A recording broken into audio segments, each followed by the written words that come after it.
안녕하세요. 알쓸맥자 류난쌤입니다. 한 주 잘 보내셨죠? 하여튼 코로나로 좀 뒤숭숭해졌는데요. 좀 힘내셨으면 좋겠고요. 많은 분들이 모이시지 못하겠지만 그래도 서로 안부 주고받으면서 인사하셨으면 좋겠어요. 한 해가 또 이렇게 지나가네요. 맥주뉴스는 없어요. 말씀드릴 맥주뉴스는 특별히 없는 것 같고요. 그래서 오늘 바로 맥주 스타일 시간으로 넘어가려고 합니다. 맥주 스타일 시간이 생각보다 제가 좀 잔소리가 많아가지고 시간이 좀 부족하더라고요. 그래서 맥주 뉴스가 없으면 바로 맥주 스타일 시간으로 넘어가기로 결정을 했고, 바로 맥주 스타일에 대한 이야기로 넘어가죠. 저번 시간에는 저희가 둔켈에 대해서 이야기를 했고요. 이번 시간에는 복비어에 대해서 얘기를 해보려고 해요. 복비어는 참 마시기 힘든 맥주죠. 국내에서는 거의 마시기가 힘들고요. 독일에서도 마시기가 쉽지 않습니다. 복비어는 역사가 참 재밌어요. 일반적으로 먼저 복비어에 대한 정의를 좀 드리자면, 복비어 하면은 알코올 도수가 높은 라거 맥주를 의미를 합니다.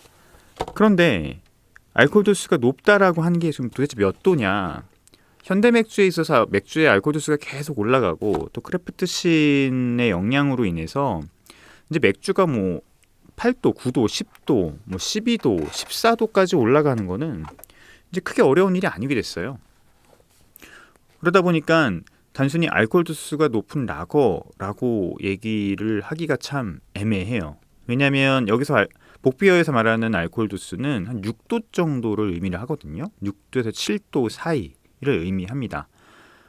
그런데 6도에서 7도면 요즘은 뭐 그냥 툭 하면 넘어가는 알코올 도수잖아요. 특히 뭐 IPA 같은 경우에서 6도는 오히려 요즘은 낮은 알코올 도수에 해당이 되기 때문에 높은 도수를 갖는 라거가 복비어다라고 얘기하는 게 참 애매하긴 해요.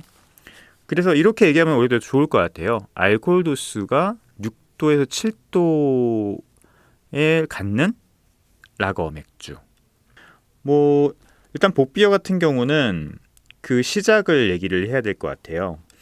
복비어의 시작은 14세기에 아인베크라고 하는 도시라고 해요.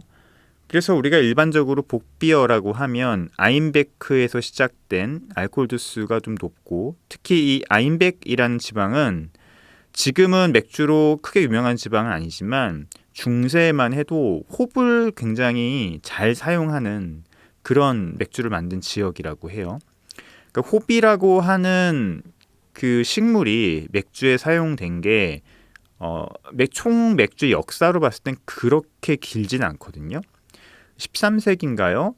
이제 홉이 처음 맥주에 사용이 되고, 원래는 약용으로 사용됐다고 하죠. 그 식물이 점점 이게 맥주에 사용되면 굉장히 좋은 향과 효과가 있다라는 것들이 퍼지게 되면서 많이 사용하게 되죠. 홉이 처음에 맥주에 사용된 이유는 뭐 향이나 쓴맛보다는 항균성 때문에 그래요. 지금과는 달리 맥주를 만들거나 보관하는 시설이 굉장히 열악했던 과거에는 뭐 맥주가 산패되는 거는 굉장히 흔한 일이었죠. 그런데 이제 홉이라고 하는 식물이 거기에 대한 항균성을 가지게 되면서 아직도 박토뿐만 아니라 뭐 다른 이제 균에 대한 항균성을 갖게 되면서 홉이 맥주에 점점 사용하게 됐고요. 그런데 그뿐만 아니라 홉이 쓴맛을 내는데 더 도움을 주기도 했고, 맥주는 기본적으로 단맛을 갖고 있기 때문에 밸런스를 맞추기 위한 쓴맛이 들어가면 훨씬 더 맛의 깊이가 깊어지고 맛있기 음용성도 좋아지거든요. 그래서 홉이 자연스럽게 내어주는 그런 쓴맛들이 맥주의 복합성과 밸런스를 높여주면서 더 많이 사용되게 됐고, 또 하나는 이제 홉이 갖고 있는 또 다양한 향들로 인해서 점점 허브 믹스처인 그루트를 밀어내게 되죠. 영국 같은 경우가 홉을 사용에 있어서 가장 보수적인 국가였다고 해요. 결국은 그 플랑드르 지역, 벨기에 플랑드르 지역에서 온 양조가들에 의해서 호흡이 전수되고 이후에 받아들여지게 되고요. 굉장히 늦게까지 그 호흡이 받아들여지지 않았어요. 영국 같은 경우는. 독일은 호흡이 꽤 일찍부터 사용되었던 그런 나라긴 한데 어쨌든 아인백은 다른 곳보다 더 적극적으로 이 홉을 사용했던 도시라고 합니다. 특히 아인백 같은 경우는 그 아인백이라고 하는 지역에서 나오는 이 알코올 도수가 높고 홉이 잘 사용되는 맥주가 그래서 인기가 굉장히 높았다고 해요. 또 알코올 도수가 높았기 때문에 또 주위로 수출이 될 수도 있었고 지금은 독일이 한 개의 국가지만 그 당시는 아니었거든요. 그러니까 도시와 도시 간 맥주의 수출이 있었는데 그 당시 저장 방법으로는 그 쉽지가 않았죠. 하지만 홉이 들어간 이 아인백의 맥주는 상대적으로 항균성이 또 좋았고 알코올 도수도 높았기 때문에 그러다 보니까 14세기부터 아인백의 맥주는 주위 다른 도시로 많이 수출이 되었다고 해요. 그 중에서 이 아인백 맥주를 가장 사랑하고 많이 마셨던 지역이 바로 바이에른이었는데요. 이 아인백은 바이에른주가 아닙니다. 조금 더 중앙에 있는 곳이고요. 특히 바이에른의 그 맥주를 사랑했던 영주 빌레름 5세인가요? 그죠. 빌레름 5세하고 막시밀리언 1세 같은 맥주를 특별히 사랑했던 이 두 영주가 이 아인백 맥주를 굉장히 많이 좋아했다고 해요. 아인백 맥주를 많이 수입해서 먹다 보니까 차라리 이 맥주를 수입하는 돈으로 양조장을 만들자 해가지고 영주가 직접 세운 양조장이 이제 호프브로이 하우스잖아요. 이게 빌레름 5세일 거예요. 그리고 그 이후에 막시밀리언 1세가 호프브로이 하우스 맥주를 책임질 양조사를 데리고 오는데 그가 바로 그 아인백 출신이었어요. 그가 이제 호프브로이 하우스로 와서 맥주를 만드는데 그 스타일 중에 하나가 이 바로 아인백의 맥주였던 거죠. 수입했던 맥주. 그래서 지금 복비어라고 부르는 이름에 대한 다양한 썰이 있는데 그 중에 하나가 이제 아인백, 베크라고 하는 아인백 비어를 바이에른에서 부르다 보니까 그 백이 점점 복으로 변해서 뭐 그렇게 됐다고 하는 썰이 있어요. 이 바이에른 지역이 상대적으로 사투리가 굉장히 강한 지역이라고 하거든요. 그러니까 아인백 이 맥주를 바이에른식으로 부르다 보니까 이제 그게 점점 백이 복으로 변했다라고 하는 썰이 있습니다. 근데 복이란 뜻이 독일어로 순염소라는 뜻도 있다고 해요. 순염소는 독일에서 또 정력의 상징이라고 합니다. 강함, 정력, 힘. 그러다 보니까 그 당시 맥주보다 상대적으로 알코올 도수가 높았던 아인백 지방의 맥주가 이런 어떤 복이라는 이름과 결합이 되면서 뭔가 마케팅적인 요소가 만들어진 거죠. 그래서 복비어에는 복이라는 이름이 들어가는 맥주에는 라벨에 항상 이 숫염소가 등장하는 경우들이 많습니다. 그래서 맥주에 숫염소가 등장하면 복을 떠올리시면 될 거예요. 재밌는 연결점들이죠. 그러니까 이 복비어의 원조 맥주는 사실 없는 거죠. 고제 맥주의 원조 맥주가 없는 거랑 똑같아요. 이게 고제 맥주랑 비교하면 되게 맞는데 고제 맥주는 지금 라이프치히의 전통 맥주라고들 얘기를 하고 있잖아요. 그러나 그 시작은 고제강이 흐르는 고슬라라고 하는 지역이죠. 라이프치히에서 굉장히 멀리 떨어진 지역이에요. 한 150에서 200km 떨어진 지역이거든요. 거기서 시작됐지만 스타일을 굳히고 성장시킨 건 라이프치히죠. 똑같습니다. 복비어의 스타일을 완성시키고 성장시킨 건 바이에른 지역이지만 시작은 아인백이라고 하는 다른 도시인 거죠. 그래서 사실 복비어는 그래서 마시기가 그렇게 쉽거나 대중적인 맥주는 아니에요. 바이에른 뮌헨에 가도 이 복비어를 따로 마시긴 굉장히 힘들고요. 도펠봉 맥주랑은 다른 겁니다. 도펠봉 맥주는 마시기 쉬운데 복비어라고 하는 스타일 자체는 뮌헨에 가서도 쉽게 찾아보기 힘들고, 뮌헨뿐만 아니라 제가 바이에른 지역을 되게 많이 다녔는데 뭐 뉴렌베르크나 뭐 밤베르크나 다른 지역들, 뭐 잉골슈타트나 다른 지역들에서도 이 복비어는 사실 찾아보기가 힘들어요. 그래서 저도 이 복비어를 마시게 된 건 뮌헨 지방이나 뭐 다른 지역이 아니고 오히려 한국이에요.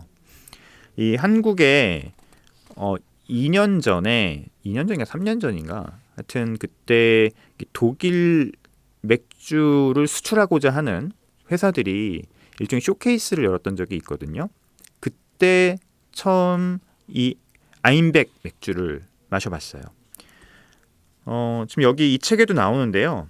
아임베커 브로이 하우스라고 하는 곳에서 실제 복비어의 원조는 우리야, 이게 복비어의 오리지널이야 라고 하면서 우어복을 만듭니다.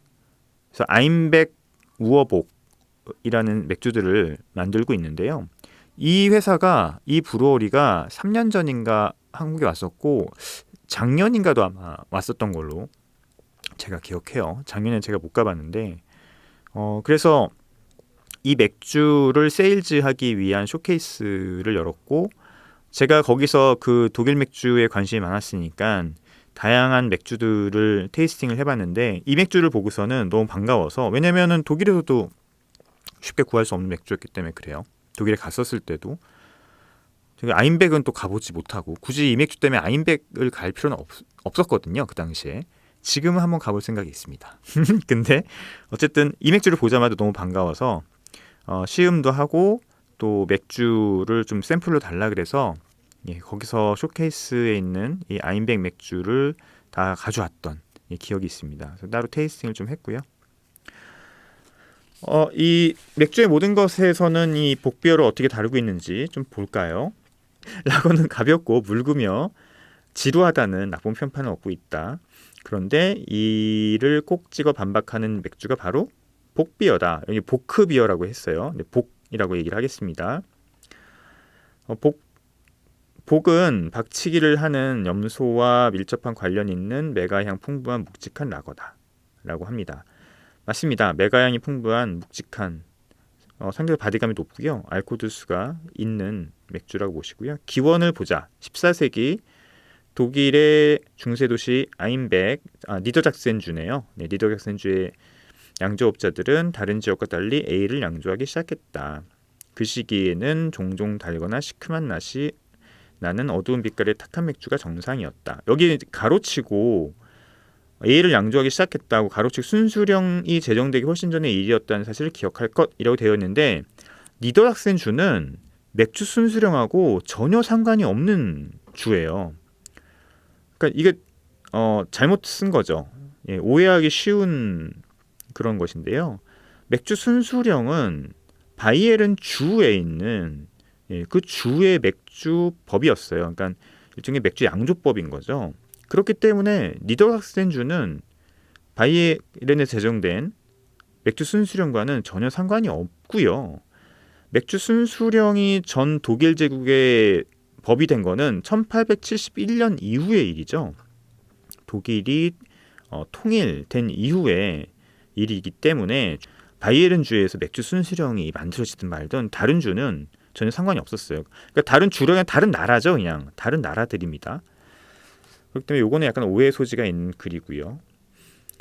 이와 대조적으로 아임백의 맥주는 다소 연한 빛깔의 맥아와 3분의 1의 밀로 만들었다 라고 합니다. 당시 유럽 양조가들은 그루이스로 맥주에 풍미를 냈지만 아임백의 양조업자들은 그 지역에서 잘 자라는 홉으로 풍미를 냈다 라고 합니다. 이 홉이 맥주의 변질을 막는 방부제 역할을 해줬는데 이후 전개된 상황에서 중요한 역할을 했다. 그래서 여기도 보면은 맥주가 만들어지면 다른 도시나 다른 나라로 유통되는 게 힘들었는데 이 아임백의 맥주는 이 홉으로 인해서 북해까지 한자 동맹의 도시들까지도 보낼 수 있었고, 특히 여기도 보면 바이에른 남부 지역 사람들 역시 아임복 보크라는 이름의 도시에서 양조된 묵직한 맥주를 즐겼는데 아임보크가 아니면 아임백이죠. 근데 이게 이후에 이제 백이 바이에른 지역에서 복으로 변했다고 하는 썰이 있어요. 나중에 바이에른 지역에서 이 맥주를 그냥 복이라고 불렀다고 합니다. 아임백의 위세는 오래가지 않았다. 한자 동맹이 무너졌고 바이에른 공국은 아임백의 맥주를 수입하는 대신에 이제 자체적으로 호프브로이하우스를 만들어서 양조 기술 발전에 신경 썼다고 합니다. 특히 17세기 초반에 막시밀리언 1세가 독일 최고의 양조가를 찾아 나서는데 그게 아임백의 브루마스터인 엘리아스 파칠러라고 하는 분이네요. 이분을 데리고 와서 호프브로이하우스를 맡겼다고 합니다. 그래서 이제 바이에른 맥주가 성장하기 시작했다라고 하고 상대적으로 아임백의 맥주는 이제 성장을 멈추고 하락했다라고 한다고 합니다. 근데 마지막에 보면은 오늘날의 저온 발효인 복은 일반적인 라거보다 도수가 세고 색깔도 젓갈색부터 쿰퍼니켈 이게 뭐죠? 독일 통호밀빵의 일종으로 검은색에 가깝다라고 합니다. 쿰퍼니켈의 브라운색까지 다양하다. 진한 메가는 풍미쇼의 스타이며 쓴맛은 보조 역할을 한다. 라고 하네요. 쓴맛 많이 없고요. 일단 복맥주는 복비어는 그리고 제가 이제 테이스팅 해본 거에 의해서 말씀드리면 복비어는 일단 굉장히 몰티합니다. 복비어라고 하는 것도 이걸 전체적으로 또 스타일인데 그 안에 또 카테고리가 나눠져요. 그래서 아임백의 복비어를 보면 지금 아까 말씀드린 아임백 브로이 하우스에서 만든 아임베커라고 하는 복비어 우어복 안에도 여러 가지 스타일이 있어요.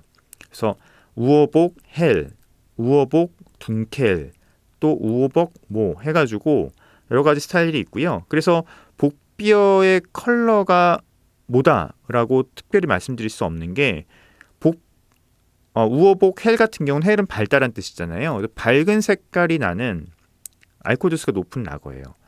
그리고 우어복 둔켈은 어두운 색이 나는 알코올 도수가 높은 라거 복이고요. 그러니까 복이라고 하는 스타일 안에서 둔켈도 있고 헬도 있고 또 뭐 있더라? 다른 스타일도 있었어요. 그러다 보니까 전반적으로 또 서브 카테고리에 따라서 조금씩 특징이 달라지긴 하는데 공통적인 특징을 보면은 일단 굉장히 몰티합니다. 몰티에서 오는 향들이 짙게 올라오고요. 그 다음에 알코올 도수가 높다고 하지만 6.5도, 6에서 6.5도 정도 되는 것 같아서 특별히 알코올 향이 크게 도드라지는 건 모르겠어요. 호향은 거의 없고요. 쓴맛도 높지 않습니다. 그래서 마시긴 굉장히 편한데 특별한 특징이 없는 네, 특별한 특징이 없는 그러니까 이게 맥주의 역사나 맥주 스타일에 관심이 많은 사람들은 이 맥주가 보이면 사서 테이스팅을 하거나 마시고 싶겠죠. 그러나 지금 현대적인 특히 우리나라의 맥주 시장에서 보면 특별히 마케팅 포인트나 판매 포인트는 없어요. 이 복비어 자체가. 만약에 복비어가 알코올 도수가 굉장히 8도에서 9도다 이러면 모르겠지만 6에서 6.5도가 되는 라거 맥주는 힘들죠, 팔기. 그러다 보니까 세일즈를 오시지만 아직 수입하고자 하는 회사가 없는 것 같고요. 이 맥주의 재밌는 점은 또 초록색 병이에요. 물론 이제 갈색 병도 있습니다. 근데 헬 같은 경우는 초록색 병도 있거든요. 그래서 약간 스컹키 이취도 역시 있었고요. 그래서 조금 아쉬운 맥주죠. 이 복비어가 대중적으로 많이 알려져 있거나 아니면 우리나라 맥주가 진짜 복비어를 따로 마시고자 하는 소비자가 있는 대단한 맥주 문화를 갖고 있는 나라이면 모르겠으나 그렇지는 않기 때문에 한국에서 마실 일은 없을 것 같고요. 또 국내 크래프트 맥주가 굳이 알코올 도수가 높은 라거를 만들 필요도 없고요.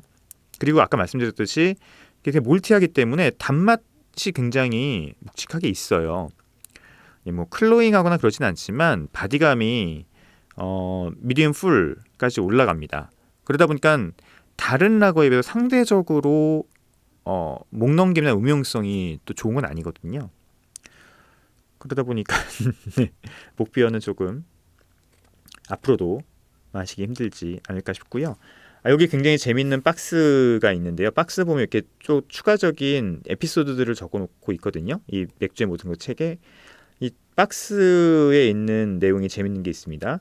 종교개혁을 시작한 독일의 수도사이자 신학교수였던 마틴 루터는 이렇게 선언했다. 지금까지 인간에게 알려진 최고 음료는 아인백 맥주다. 라고 했는데 이게 재밌는 에피소드가 뭐냐면 이 마틴 루터가 이제 카를 5세 신성로마 제국 황제인 카를 5세 앞에서 이제 재판을 받게 되잖아요. 얼마나 떨렸겠어요. 그때 그 재판장에 들어가기 전에 마신 맥주가 이 복비어라고 하는 얘기가 있습니다. 그 복비어가 바로 이 맥주예요. 그러니까 그 당시만 하더라도 그게 그 16세기니까 1500년대니까 이 아인백 지방의 이 복비어는 굉장히 고급 맥주였을 거라고 우리가 한번 추정을 해볼 수 있죠. 그죠? 지금은 그 흔적들이 많이 사라졌지만 재밌는 에피소드고요. 맥주의 모든 것에서는 두 가지 맥주를 꼭 취임하라고 추천하고 있는데요. 하나가 아까 말씀드린 아인백 우어복 둔켈이고요. 아인베커 브로이하우스고 6.5도네요. 복의 원산지에서 자신 있게 내놓은 오리지널 맥주라고 하고요. 크리미한 헤드가 얹힌 석류석 색깔의 멋쟁이, 석류석보다는 좀 더 짙죠. 그리고 달콤하고 구운 향의 아로마는 캐러멜부터 흑설탕까지 넘나들어 꽉 찬 바디감의 당밀, 빵 냄새에 메가, 송진의 다소 끈끈한 풍미를 느낄 수 있다. 뭐라고 합니다. 하여튼 몰트가 되게 짙어요. 이렇게까지 이렇게 이 글만 보면 굉장히 막 달짝지근할 것 같잖아요. 그렇진 않고요. 그렇진 않고 약간 미디움 풀바디에 몰트에서 오는 캐러멜리한 향들이 좀 있죠. 그리고 둔켈 같은 경우는 약간 뭐 흑설탕 향까지는 아니에요. 하여튼 그런 느낌들이 좀 있습니다. 다음 맥주 이야기는 도펠복에 대한 얘기거든요. 도펠복 얘기를 하면 시간이 또 꽤 지나갈 것 같아서 도펠복은 다음 시간에 얘기를 해드리고요. 미리 좀 말씀을 드리면 복비어와 도펠복은 다른 맥주입니다. 그러니까 우리가 페일에일에서 IPA로 꼭 이렇게 진화 혹은 이렇게 변한 거라고 생각하는 오해들이 있잖아요. 잘못된 지식이잖아요. 근데 똑같이 복비어에서 도펠복으로 갔다고 하는 도펠복이 복비어에서 시작됐다. 뭐 이런 오해들이 있거든요. 전혀 다르고요. 도펠복과 복비어는 전혀 다른 맥주이기 때문에 도펠복 맥주는 다음 시간에 다시 다루도록 하겠습니다. 제가 마신 맥주 이야기들을 좀 해드리려고 해요. 많이 마셨네요. 많이 마셨는데 그 중에서 몇 가지만 좀 얘기를 같이 해보겠습니다. 먼저 피스 올 러브라고 하는 맥주예요. 서울집시 맥주거든요. 서울집시 맥주는 제가 마셔본 지가 꽤 오래됐어요. 서울집시는 원래 어디죠? 그 순낙길, 그죠? 서순낙길에 있는 펍이잖아요. 굉장히 한옥을 리모델링을 잘 해서 굉장히 힙하고 멋있는, 지금은 뭐 사람들이 꽉꽉 차는 그런 펍이죠. 많은 맥주들을 요즘 만들고 계시더라고요. 양조장을 설립을 하셨죠. 뭐 원래는 그 자체 맥주를 이제 다른 곳에 위탁을 해서 다양한 맥주들을 선보이던 곳이었는데요. 최근에 자체 양조장을 만드셔서 다양한 맥주들을 만드시는 것 같고요. 피스 올 러브라고 하는 맥주는 임페리얼 스타우트예요. 뭐 전형적인 임페리얼 스타우트였던 것 같아요. 그러다 알코올 도수는 꽤 높았는데 10도 정도 됐던 걸로 기억을 하는데 뭐 특별하게 문제점은 없는 그런 임페리얼 스타우트였습니다. 상대적으로는 약간 쓴맛이 도드라져서 음용성은 조금 대중들한테는 떨어지겠다 싶었지만, 저처럼 임페리얼 스타우트를 좋아하거나 임페리얼 스타우트의 높은 쓴맛을 역시 좋아하시는 분들에게는 뭐 아주 좋은 그런 맥주라고 생각이 들고요. 가격대가 조금 있는 것 같아요. 그러다 보니까 예전에는 이제 그런 가격대 대비해서 국내 크래프트 맥주들이 별로 없었기 때문에 좋은 경쟁력을 갖고 있었는데, 최근에는 국내 맥주들도 임페리얼 스타우트를 만들기 시작하면서 좋은 가격대의 맥주들을 만들고 있거든요. 그러다 보니까 가격대를 생각하면은 조금 도드라지는 점이 없는 것이 좀 아쉽긴 합니다. 그러니까 차별화된 부분들이 좀 없는 거죠. 서울집시 맥주라고 하면 그런 차별화된 부분들을 충분히 만들어낼 수 있을 것 같고요. 향후에 더 좋은 모습을 기대할 수 있을 것 같습니다. 두 번째 마신 맥주는 그 시에라네바다의 놀던 헤미스피어라고 하는 맥주였어요. 북반구 맥주죠. 이 맥주는 재밌죠. 이 맥주는 웨톱 IPA라고 되어 있습니다. 이 시에라네바다는 자신들의 홉 농장도 갖고 있습니다. 꽤 오래전부터 이제 홉을 재배를 해왔고요. 또 자체적인 홉 조달을 통해서 자신들만의 그 맥주의 모습을 구현하고 있는 그런 곳이죠. 그래서 시에라네바다에서 매년 그 홉 수확철이 되면 그 생홉을 갖고선 맥주를 만들곤 해요.